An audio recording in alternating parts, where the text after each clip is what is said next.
should have never turned on demo mode.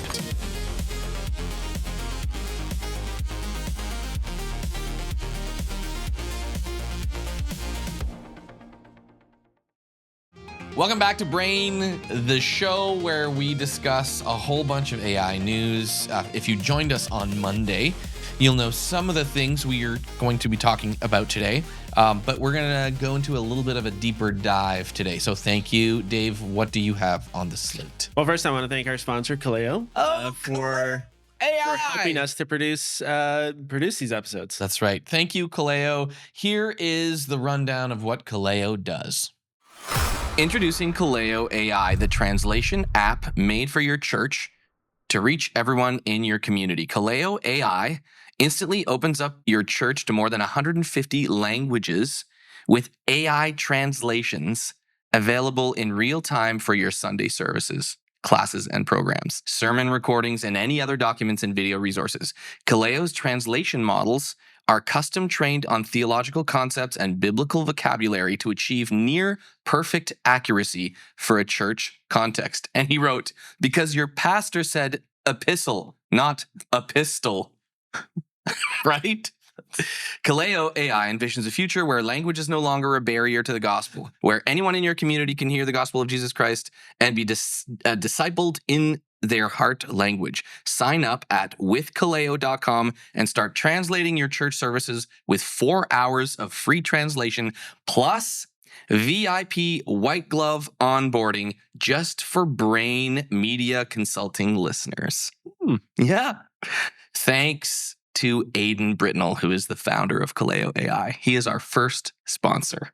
Amazing. Yes. So thank you to Kaleo. If you did miss us on Monday, make sure you subscribe and you'll get that notification. We want you to start the week with all of your must-know news for the week. Get you into good, meaningful conversations with others that love AI, and keep you up to date because there's so much changes all the time. Yes. And we're going to be running a live webinar on how to... No, that's not true. I'm just thinking that. Dave's like, I'm just going to go with it. What? Yeah. What? I was.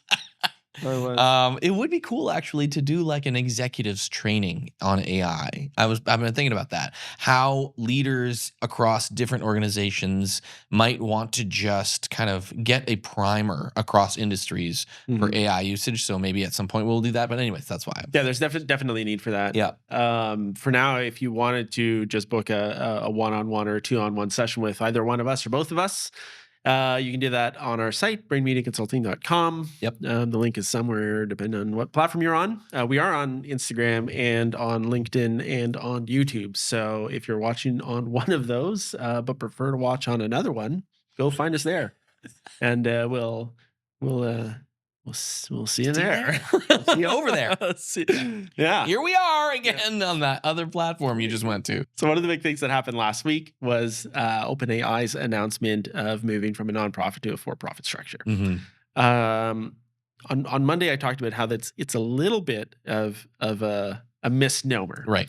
So OpenAI, they announced they'd completed the initial steps to move from that nonprofit structure, which they started with. I think when they first started, they had $1 billion in pledged funding, or funding pledged, Right. in 2015 for the nonprofit.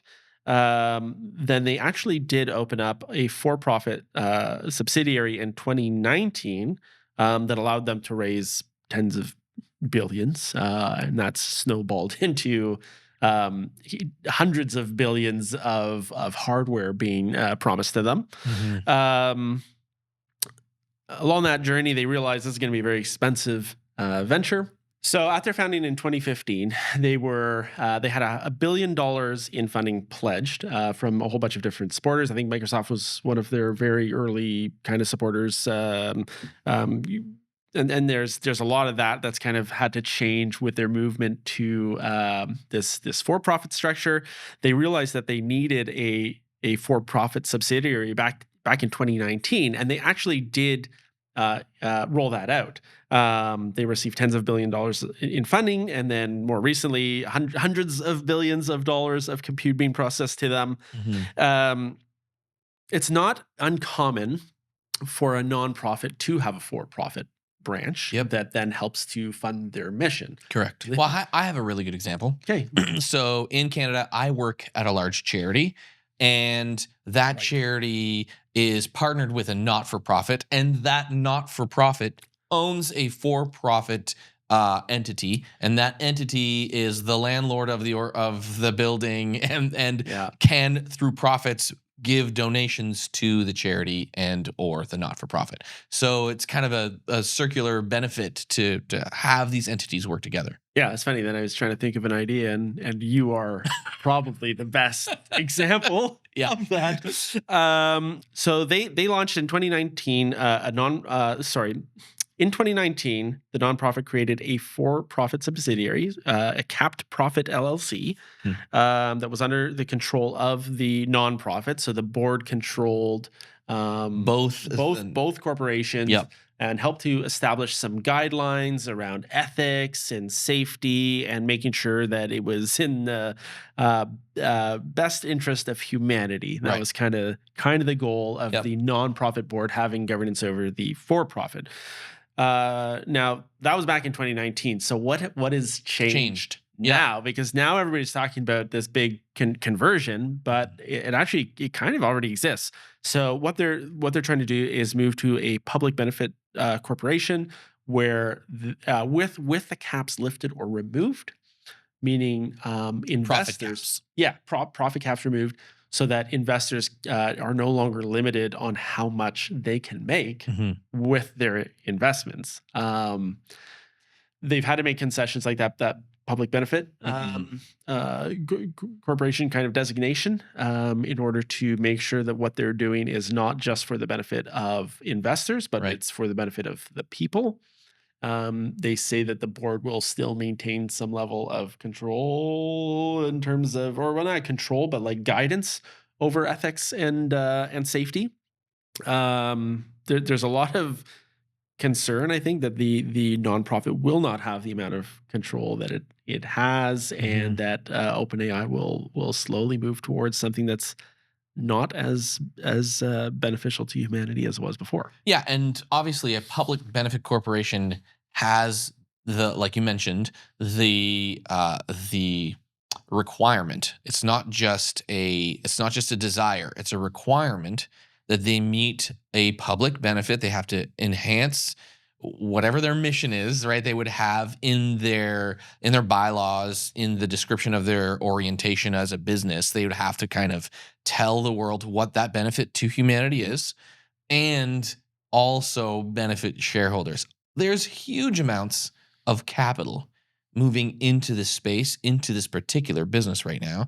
So it is possible that you can both benefit shareholders and benefit the public through this corporation. The question is whether or not the governance of the organization is strong enough to be able to will the for-profit aspects of that business into an ethical direction. That's the question. Can the beneficial kind of external force for the good of humanity influence the for-profit side of the entity for shareholders? And I mean, that's on an entity this large. Like, I don't know that that's been proven that a public benefit corporation actually does that well. I mean, maybe. A good example of a public benefit corporation is Patagonia. And they've obviously done really well as both a corporation and something that benefits the good of humanity. Patagonia, the founder actually gave away the company to a nonprofit, right? And made them the primary beneficiary, the shareholders. Right. So it's a very interesting story because he saw himself on like a wealthiest people list and was so offended that he had made it to that list. He said, I don't want to be on this list, and gave away that company to a charity. That's interesting, because that means that a charity owns the corporation, which is exactly what we're talking about now. That's why it's a good example. Exactly. Yeah. And another one is Warby Parker. Yeah. So they did initially talk about removing the nonprofit control entirely. That was back in middle of 2025. And there was so much uproar and outcry about that that they said, all right, well, we'll keep it in place. Microsoft specifically, so their stake was adjusted to about 27% and valued at $135 billion. Part of their relationship was, I think that the partnership was going to last until AGI was accomplished. How you measure that, I'm not sure. But it is now going to be handled by an independent expert panel, not OpenAI. So OpenAI can't say, we did it. Partnership's over. It has to be established by a third party. Okay. So they are going to keep cooperating until that's reached. They no longer have first right of refusal to OpenAI's compute provider choices. So that's kind of an interesting thing that they had in place. Like, how are they even going to compete with the hardware that's being offered to OpenAI right now? Yeah. It's almost like I don't know, non-starter. One question that's been coming up is how can a company with $13 billion of profits possibly be given $1.4 trillion to spend reliably and responsibly? And Sam Altman was asked that directly, and he says, "Oh, we're doing better than that." Yeah, that's it. Yeah. He was like, "Nah, well, first of all, we're like, how much better? 100 times better? Yeah, exactly. That's the gap. Yeah. Are you doing a little like 25% better? Yeah, exactly. Like it's still, If you're doing twice that well, it would still be a good question. It's a good question. Yeah. He kind of it felt like he brushed off the answer a little bit and got quite defensive. He said that if people like naysayers aren't believing in what they're doing, then they should sell their stock. He said, "I'll help you sell it. I know buyers that would love to have it." And he actually was daring the naysayers to try and short his stock. He says, "Go ahead and short it. See what happens." Like if you're so confident that it's going to burst, go for it. Put your money there and see what happens. There is this question of like, first of all, how effective is AI itself? AGI, AI, its current iterations in the world, in operation inside of OpenAI. How effective is it at making the company successful in partnership with the humans running it? Like, it is a good question as to whether or not you should bet against an entity that has so much help in intelligence, so much help. So I don't think the calculus is like, oh, as humans, are you able to run this business? It's actually, as humans, with this help, are you able to run this entity? So, and I think a lot of people aren't considering that, right? Like Tesla, SpaceX, the companies that Elon Musk runs, they aren't just succeeding because of Elon. Like, he's not one person making it succeed. He has countless engineers paired with incredible AI to help them make decisive choices in the marketplace right now. The calculation is totally different than just your average run-of-the-mill company. Did you see there was a report done last week about how many jobs can be replaced by AI? I think I did see it was 2.5% is what they came up with. So people. This goes back to empowering people with AI tools, not trying to replace people with AI. Right. You can streamline processes. You cannot replace jobs, at least not yet. Yeah. And a lot of companies have tried to do that, and I think they've found out down the road that you need human creativity to power that machine. 100%. Like the instigation of idea generation is an almost, at least at this point, a uniquely human trait, even in those models and opportunities where, for instance, in the medical fields, in biosciences, where they're making huge advancements in protein discovery and all these huge fields where calculations are hefty, you still need the spark of information and approach to be able to inform a model about what to do, inform the intelligence of what direction to look, or at least provide the information in that direction. Because Without that, you really have nothing so far. I will say so far. That's what AGI is intended to bring, is this ideation side of the creative process that humans almost have exclusivity over right now. Mm-hmm. And that's why things like the anthropic introspective models finding, although in itself is not, it's interesting but not game changing. Mm-hmm. It is a piece of the puzzle towards that. And all these companies are working little pieces here and there. That when they all come together, it's going to be incredible. Yeah, could you actually tell people what you're referencing? Because I think that was in our last show on Monday. You were talking about how Anthropic had built a model that does what? Yeah, so they tested this. They were testing a bunch of their models to see if they were aware of random thoughts being injected into their thought processes. Right. And what they found was that they were aware that it happened. They could point out what happened and would look back through their train of thought to try to explain why it happened. Yeah. It happened 20% of the time. 20% of the time they were able to accurately do it. It's crazy. With 0 false positives. So there wasn't any just guessing and being wrong. Right. They were never wrong about pointing it out. Mm-hmm. They might have missed some things, but they were never wrong about pointing it out. And Wow. and considering the number of distractions that go through my head every day, if I could point out 1 out of 5 to you and explain why it happened, I think that would be pretty impressive. Well, yeah, I think there was a little bit of heat around Anthropic last week in its approach to trying to get government funding. And he, as a CEO, has been known to kind of on his sleeve share his concerns, even about the industry.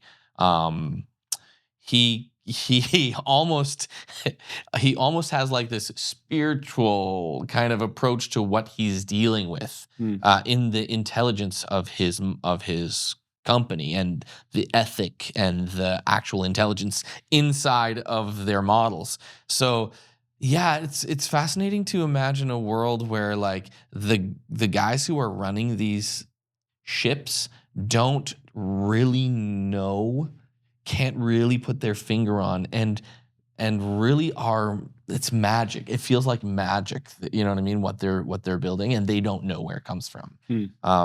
I think, yeah. Did you hear what the CFO of OpenAI said? She had a really good blunder earlier this week or late last week. They were talking about this funding situation, and she was saying how it's going to be great to be able to get investments from private investors and businesses, and then she said, and institutions, and she said, and government, and she said, and government as a backstop. And so Wall Street journalist was like, wait, sorry, did you say a government backstop? Like, are you already? And she said, yeah, that's what I said. And so they wrote this big article about like, wait, you're already asking for a bailout? Like you're to protect all these investments right before you're asking for investments. You're saying we might need a backstop.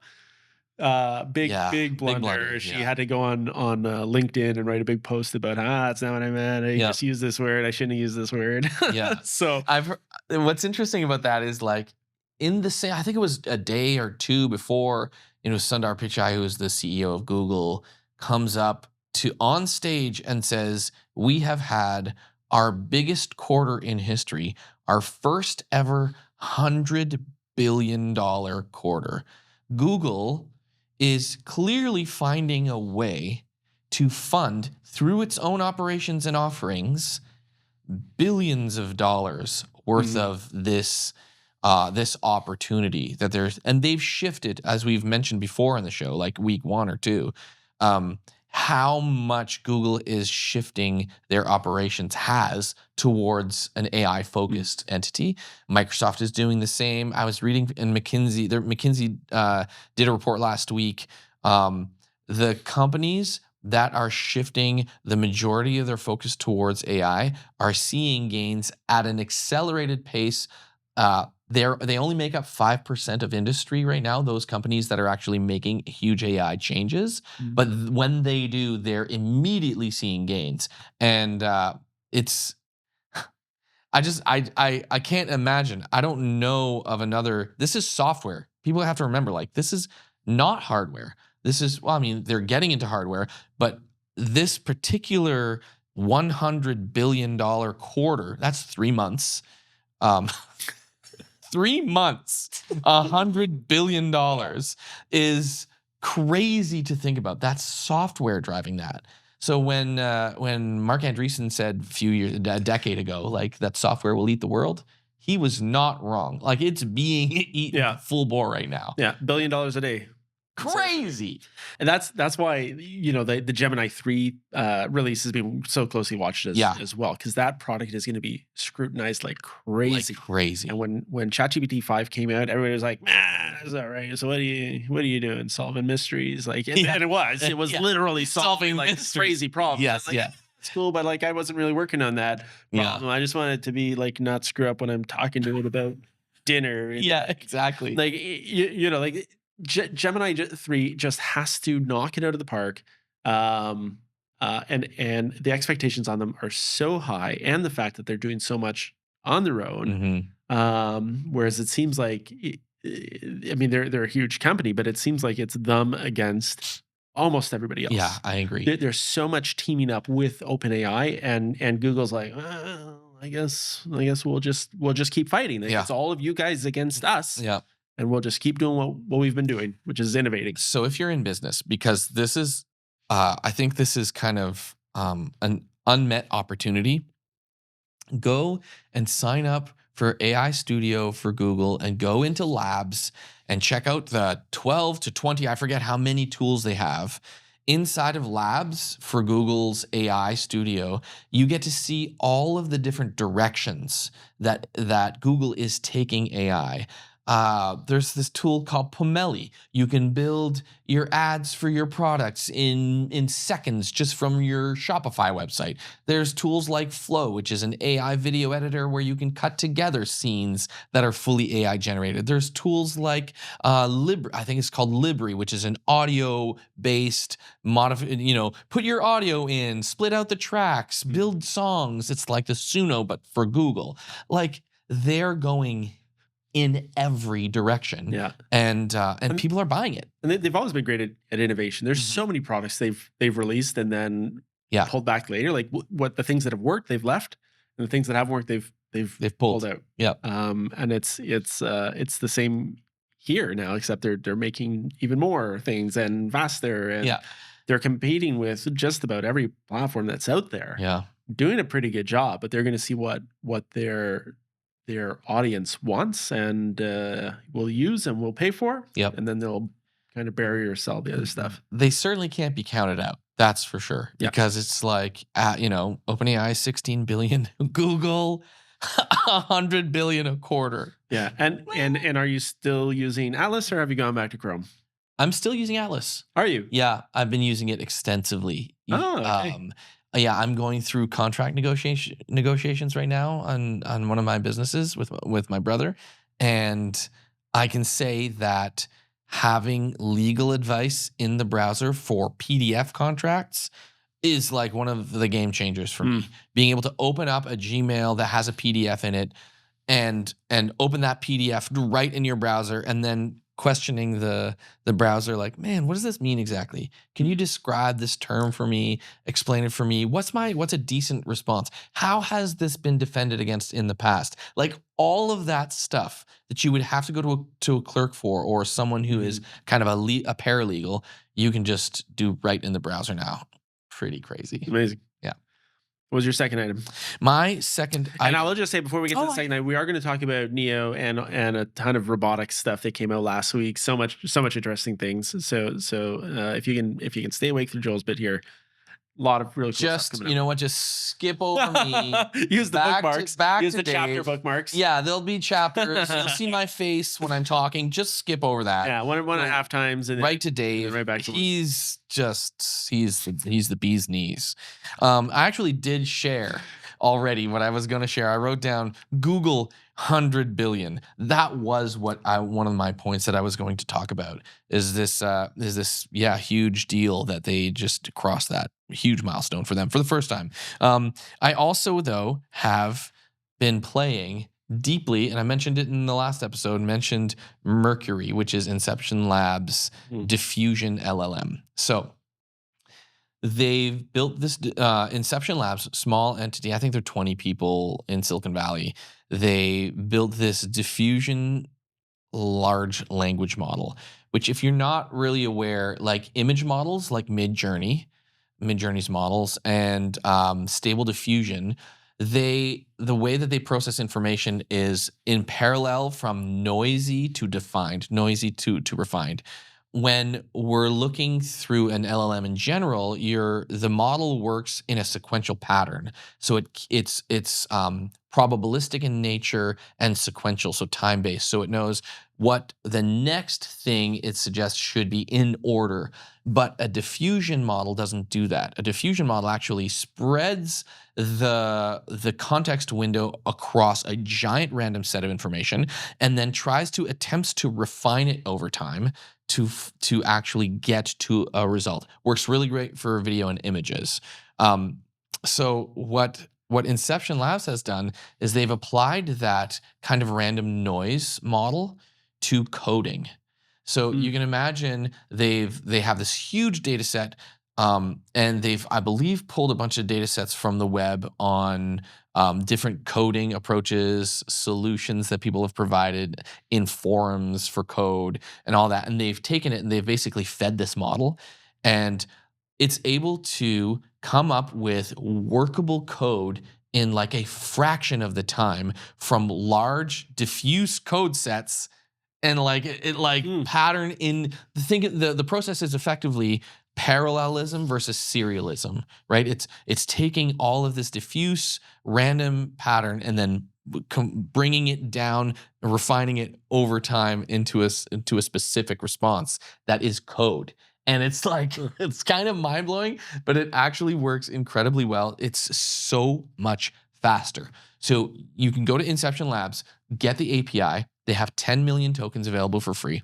You can install it in Cursor using the APIs that are built the same way as OpenAI's APIs. So you just enter the key for an OpenAI thing. You enter the URL for the library in the same pattern as OpenAI, and then it'll just work. It just works. They've done a tremendous job, and it's very fun to watch because it's literally, I don't know how much more time we can save coding because we've all, just with the LLMs, you're so much faster than you would have been in the past. But now it's coming to a place where it's like seconds to getting the results that you want when you're asking or vibe coding inside one of these tools. So I just want to congratulate them because as a small team innovating in that space, trying to kind of flesh out another pattern, I hope they raise billions of dollars because I think that will change the world. This diffusion LLM kind of hybrid approach. So yeah, Inception Labs, Mercury, check it out. It's so cool. Yeah, very interesting. Yep. So now we're going to talk about the Neo robot and a few other robots. So Neo was released early last week. Yeah, I want to say by 1X Technologies. It's we talked about Figure 3, I think, in the last episode, and since Figure 3, there's probably been like 4 or 5 or more really good robotic releases. Not to be outdone by Figure 3. So Figure 3 came out, big, giant humanoid robot working in car factories, little coal miner. And then they released then 1X comes out and releases this little guy. He's like the size of he's an adorable little early teenager.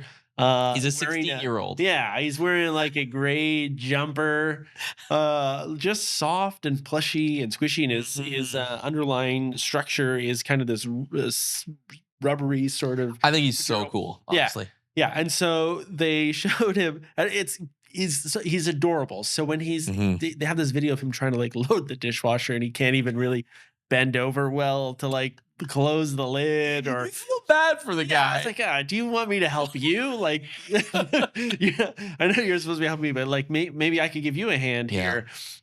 It's just you can kind of forgive some of the things because he's so adorable. Mhm.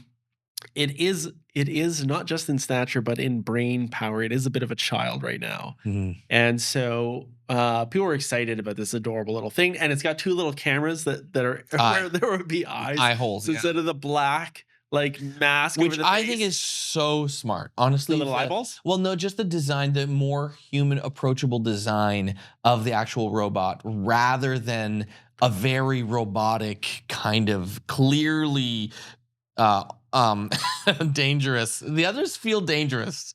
This one feels They're take over the world robots. yeah, exactly. This guy's like, what are you gonna do? You know, like, yeah.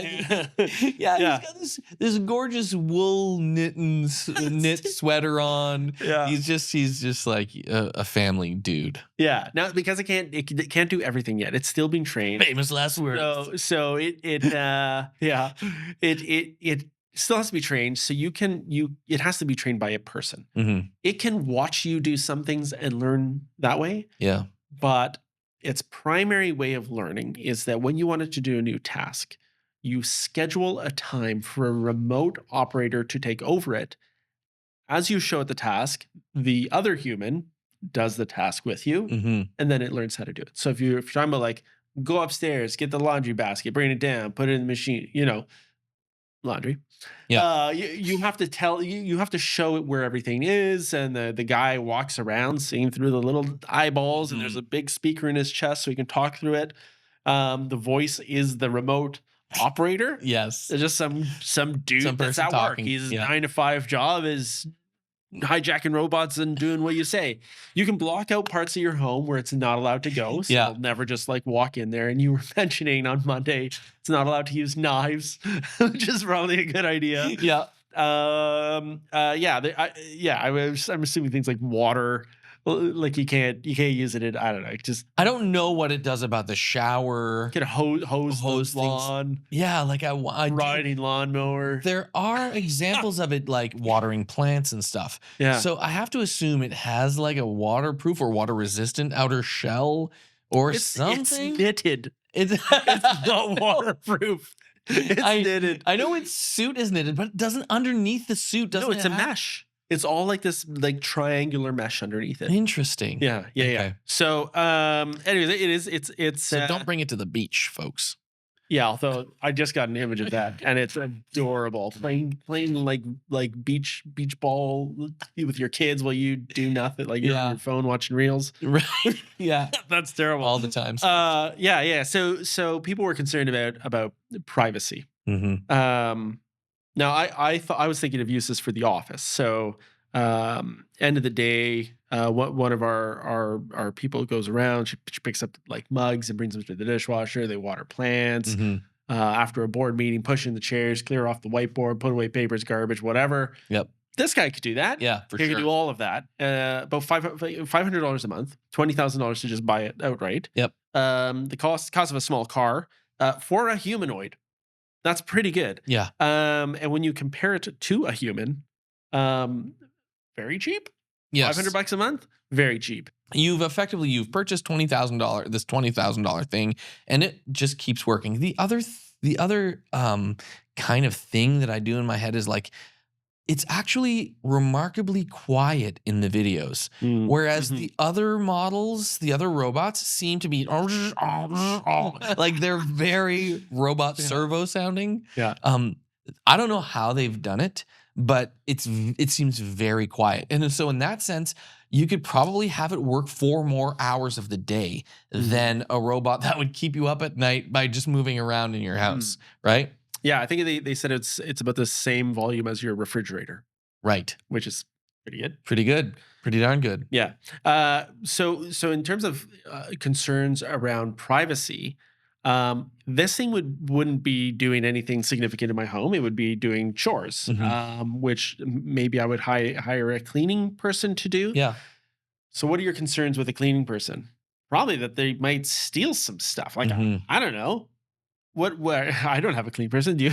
So I think that like that might be the biggest concern. Is they're going to snoop around with stuff. They're going to maybe try to open your iPad. I don't know. This guy's not going to do any of that. Yeah. He doesn't care. He's go get stuff out of my car. He's not going to like fish around in the console for change. He's got no pockets. Yeah. He doesn't know how to spend money. He's a child robot.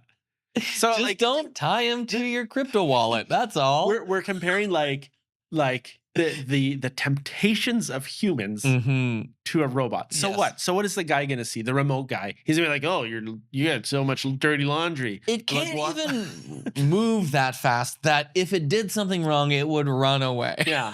It's like, I mean, you're gonna have a guy judging you, right? He's gonna be like, oh, why didn't your daughter make her bed? Or why do you get skid marks here? What, like that's what that guy's gonna judge you. Yes, but he's not gonna steal your stuff, and he's not gonna like leave the door open when he leaves because he's not allowed to leave. And if he does a decent job, if the remote trainer does a decent job at doing it, where's this going? No, I'm just saying. Then it'll be trained to do it, and you won't have the remote trainer in your home anymore. Yeah, you know what I mean. I think you should ask for a tip. At the end, the little thing lights up, like just a little bucket you hang around its neck. How was the service? 20, 25. Yeah. Just like kangaroo pouch in its front woolen sweater. For money? For money, yeah. It's just he doesn't know how to spend cash, Joel. He's a robot. Now we also looked at the Unitree G1. There was a viral video which you're gonna show here. Some cleaning done in here. Stop! What are you doing? That's my mirror. What are you doing? Stop! Stop! What are you doing? Stop! One of your units just ran into my mirror and is causing damage. I'm a little worried. That's not gonna work. Oh my god! Stop! Settle down! So if you can cook me the meal, I'm gonna go on in here and play Fortnite. Okay? See ya.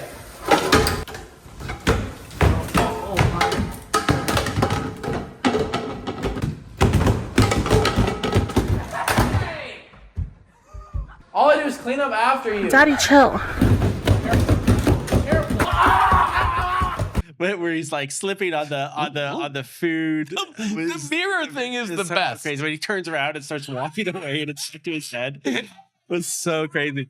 It's so good. So that Unitree, the G1, that probably wasn't its best publicity moment, right? That is actually $30,000. So it's more expensive than the little soft plushie that human might control. It's $30,000 in the US. It's only $8,000 in China, I believe.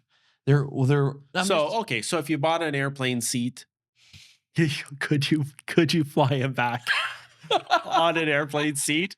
It's got to be. It would probably be cheaper than cargo. I'm sure it would be. Like shipping that thing in a giant box of cargo would cost you probably more than an airplane seat. You just have to have him sit down. Do that on this show. Why don't we fly to China? We buy a G1 or which version is G2? It's the G1. G1. We buy a G1, a Unitree G1 in China. And we come back on the plane and we see if we have to buy an extra ticket or if we can just have it stored in the guitar case. He walks through the metal detector like tick tick tick tick. Like, he checks himself. I don't know.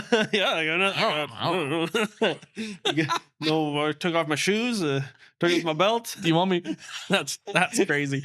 That's so ridiculous. So the Unitree has a huge line of products. And you can just go buy them. Yeah. The smallest humanoid is the R1, and it's 13,000.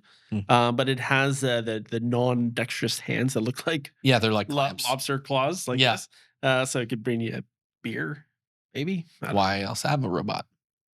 Yeah, you can't do that. That's the reason. Starting point. That is the start. Well, the robotic dog is only 6,000. I don't think it can bring you a beer.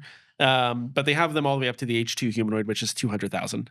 Right. Oh, they also, I saw a really cool thing with their dog, a firefighter dog. The hose.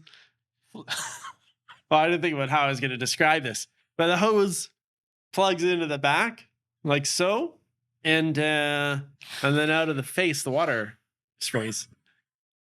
That's crazy. All of that is true. Xpeng, not to be outdone, about a week after the Neo was announced. They come out with the Iron.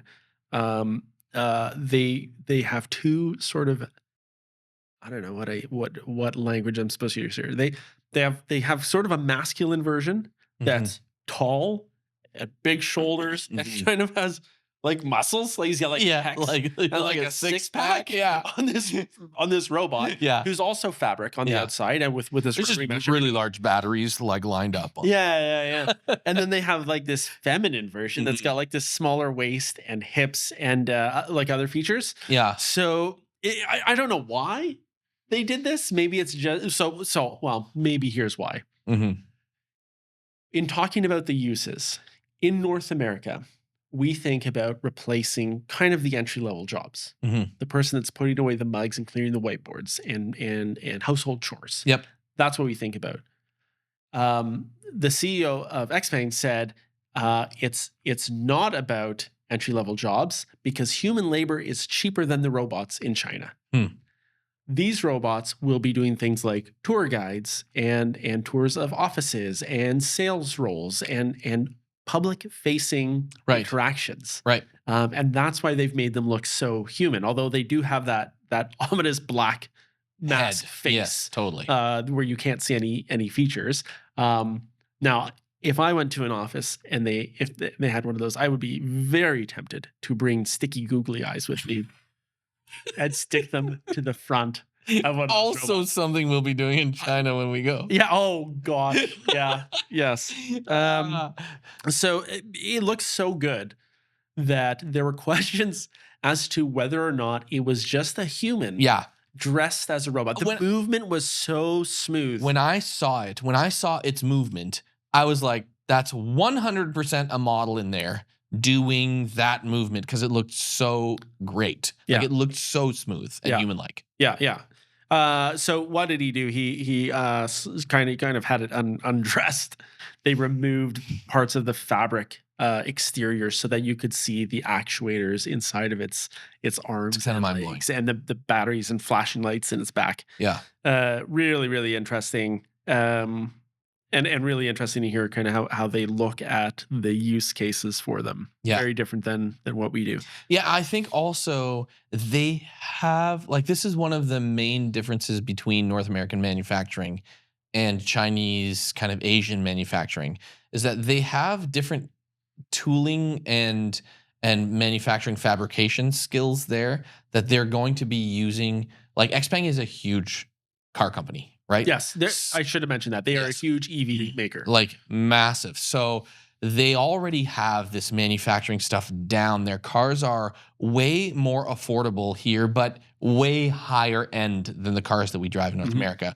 And so they're taking that skill set and applying it, it seems, in the same way to robotics, where we automatically think industrialization of like all of the stuff we hate. They're like, no. We want them at the front and center of our lives. Like it's a very different approach. Yeah, super cool. Sure. And then the last piece I want to talk about in robotics is Generalist AI released a model called Gen Zero. It's a new class of embodied foundation models built for multimodal training directly on high fidelity raw physical interaction. Interesting. Many words. It features what they call harmonic reasoning. And this is where it's super interesting. It allows it to think about what's happening according to its sensors in real time as it moves. So it doesn't have to make a plan, execute the plan. As it moves, it executes and analyzes its surroundings as it does it. So everything is super smooth and deliberate. And not there's no pauses in it. It's they had it assembling Lego and a few other things, and it's kind of figuring out how to pick stuff up as it goes, as opposed to like, oh, I did that wrong. What should I do differently? Like it just calculates it as it goes. They had it pack a camera kit into a box, so like new product packaging. Okay, it was able to fold the cardboard box, package everything properly, threw away waste materials, all of that process in a single stream of thought. Wow. So train of thought was a single stream, no making a plan, executing the plan, just go. Interesting. And Is it in a robot model yet? so they make a bunch of robots, Okay. including humanoid robots, but this was like a torso. Like they were testing the model. Yes. So it's just kind of like a blocky sort of torso with hands. Yep. And that's how they were showing it. I mean, when you think about it, that's probably as close to human-like interaction with the world around us as you can think of. Like, we are fully multimodal with 5 senses. You know what I mean? Like, we get to see the world, we get to hear the world, smell the world, taste the world. We don't. I do. As you're Touch the world. you ever The buy senses. a new camera and You it's ever got a wondered lick what the mark? senses were? We have 5 of them, but they're like that's what that learning model sounds like, or that model sounds like. It sounds like it's taking into account its surroundings much more than a large language model or that approach to model building would take. Mhm. Yeah, And it's processing everything in real time as it goes. Like that's really crazy. amazing. Really amazing. I think if I could convince Michelle to get a Neo to help just around the house, that would be the sign that robots are coming.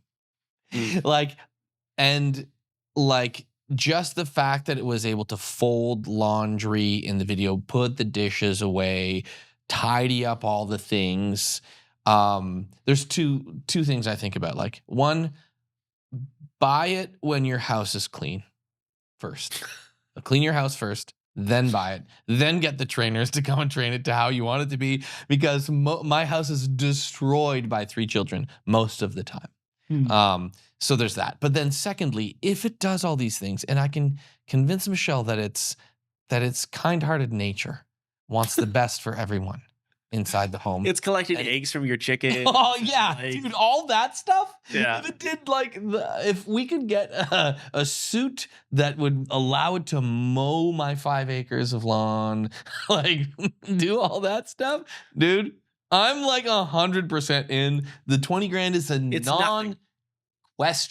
Yeah. Just do it. For the amount of and if you think of it, like, I'm not just not doing my dishes right now. My kids do that. They load and unload the dishwasher. How about instead of them doing that and doing the laundry while I cook and all that, how about we go play catch? Yeah. Like, how about we do something else that's not just chores? Let's give the robot the house for a few hours and just go out and do something. Yeah. It might be a disaster when you get back. There might be broken dishes. There might be food on the floor. Still worth a try. Yeah. It is. It is. So I'm super excited. I think we should definitely put on our bucket list. One of us has to get this robot. Let's split one. Yeah. Every month. Right down the middle. What? Top. You get the top. No, you can split one with a friend.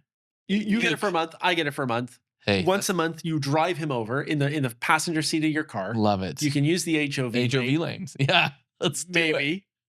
No, I'm sure you could. Because then the police officer would come to the door and say, officer, do you have your license and registration? I said, here's, officer, let my robot hand it to you. And then he's like, oh, sorry. I didn't know this thing was sentient. And that is the biggest question. Could you use the HOV lane if you had a humanoid robot in the passenger seat? We say yes. And it's probably very cost efficient, actually. If you're going to save half an hour of your commute each way, how much is that time worth? Also, you're going to make $500 back just from having a humanoid robot, David, in your car. Also, you now have a full-time employable taxi driver. No, it can't drive. Self-drive that thing. Then every car is self-driving. You ask the trainer, hey, here's what I'm going to teach you today. I'm going to teach you how to drive my kids to school. I need you to get your G license. That's crazy. All right. That's enough silliness for today. Make sure that you do subscribe and join us again next week. Let us know what you think about the different format. Mm-hmm. The upfront short tricks on Monday with the longer explanations on Wednesday. And like and share and whatever. I really enjoyed this episode. So, That's good. If you want the next one, just like the notification bell. you'll have it immediately. You'll get notified like when the next episode goes up, like right away. That's Yeah. And if I get 10 comments on this video, I'll give away another Sora to invite to a random person. You are remarkably generous. Yes, I got them for free. I wouldn't be found dead doing that. No, Sora, what's his name here? Joel had invites available. And I was looking around for them for like 2 weeks trying to get one. I'm like, man, I wish I knew somebody that had one. And he's like, well, I have one. Just nobody's asked me for it yet. This is true. Oh, man. Terrible. Anyways, thanks for joining us. We'll see you next time in 2 weeks when everything's changed once again. Yep. Bye. Bye.